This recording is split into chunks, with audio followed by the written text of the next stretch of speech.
Welcome to the Banker Lamp. Please enjoy the video. You start by confirming the YouTube app version and device OS. Update if needed so extensions and flags work. Once done, switch to a browser with extension support or enable desktop mode on mobile.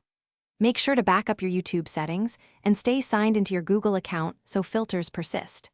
Now open the Browser Tools or Extensions panel and prepare to inject the hiding rules. This is where the change actually happens, so don't skip it.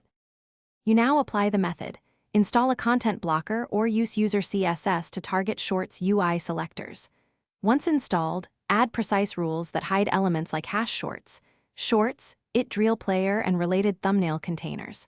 After saving, enable the extension for YouTube. Calm and refresh the page. Make sure regular videos still play. If using mobile desktop mode, paste the CSS into a browser that supports user styles. Keep iterating until the feed shows no shorts tiles. This is the core execution step. You finish by locking your extension or user style so updates don't overwrite your rules, and export the configuration as a backup. If old UI elements reappear after YouTube updates, clear cache and cookies, then reapply the rules. This usually resolves selector mismatches. Once done, test on an incognito window or a fresh profile to confirm the removal is global and persistent. If nothing works, revert the changes and try alternate selector.